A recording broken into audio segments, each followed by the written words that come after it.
Robert Holmes wrote some of the best Doctor Who stories during his time on the show, but The Power of Kroll is probably his weakest story since The Space Pirates.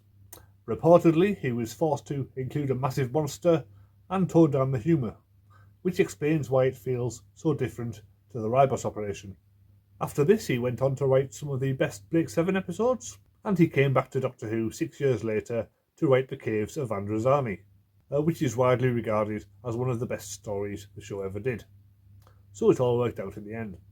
On the plus side, the show does have a unique look, being filmed in the marshes rather than a quarry or a country house, and there are some great scenes of characters paddling around in canoes or jetting about in hovercrafts.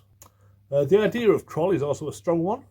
A massive beast worshipped by a primitive civilization has distinct echoes of King Kong, and the setup has a lot of potential for satirising religious fundamentalism. Unfortunately, this doesn't quite come off on screen. The effects of the day were nowhere near advanced enough to do Kroll justice, with just a very obvious matte painting to show the size of the squid, and tentacles flapping around on set to make it seem part of the same world, which never really works. The Swampies themselves are also unconvincing. There are a lot of them, but it's just a load of blokes painted green. No women or children, which makes you wonder how long their settlement could possibly last. They are also profoundly unsympathetic, as they are portrayed as being a bunch of religious fundamentalists who spend most of the story trying to kill anyone who doesn't follow their beliefs. There's one guy who's more reasonable, but he doesn't have much of an impact. And as they're all painted green, it's impossible to tell any of them apart in any given scene.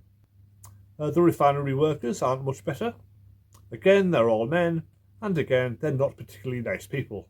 After one of them gets sucked off by a tentacle, which is not as pleasant as it sounds, you're left with three. There's Thorn, played by Neil McCarthy, who is the main bad guy and does a solid performance.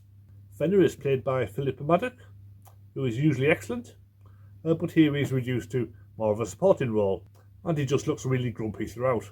John Leeson as Dugeen is the closest thing to a sympathetic character, but even he is just rather bland.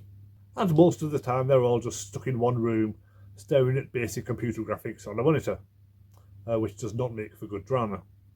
The standout actor is probably Glyn Owen as Rom Dutt.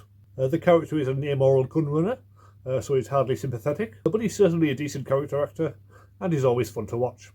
He really feels like he belongs in a better story. As it is, it's just a rather dull and repetitive run around, with the Doctor and Romana getting captured and escaping over and over again. Nothing to get excited about, and very forgettable. The DVD doesn't have the usual making of talking heads feature, but there are still a few decent extras. There's 10 minutes of black and white studio recordings, which is worth watching for the bit at the end, where Tom Baker and Mary Tamm show. Variations is a short contemporary behind-the-scenes feature, like Doctor Who Confidential for the 1970s, where we see the Swampies getting their makeup put on, which involves them being even more naked than usual. And there's a fun blooper where the scene has to be cut because there's an airplane flying over. There's a 10-minute feature where Mary Tamm talks through all of her stories. She says she wasn't even asked to come back and film a regeneration scene, which was probably a missed opportunity. And there's another 10-minute feature where Philip Maddock talks through all of his Doctor Who roles. He says he regrets doing Power of Kroll, and I don't blame him.